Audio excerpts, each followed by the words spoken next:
কি অবস্থা? আমরা এখন আছি চিড়িয়াখানাতে।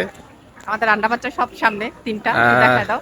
এই যে আমাদের হাঁটতেছে, আমরা ওরা ওদের পিছনে হাঁটতেছে, আছি। আমরা এখানে হাঁটতেছি। আসলে চিড়িয়াখানার পরিবেশটা ভালো, আল্লাহ বাট আল্লাহর রহমতে। হাঁটতে হয় অনেক।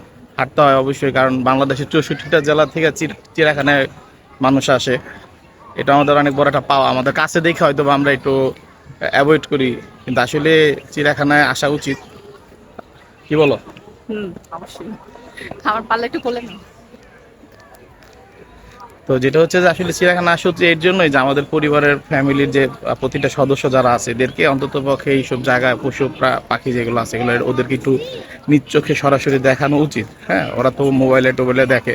তা আমার মনে হয় যে এখানে এত সুন্দর অপরচুনিটি আছে আপনাদের, যাদের ছোট ছোট বাচ্চা আছে নিয়ে আসা উচিত। অনেকে একটু নাক ছিটকায়, বলে যে গন্ধ করে, এটা করে সেটা করে। আসলে গন্ধ তো হালকা পাতলা তো থাকবে, স্বাভাবিক, পশু পাখি যেগুলো এখানে থাকে শিশু।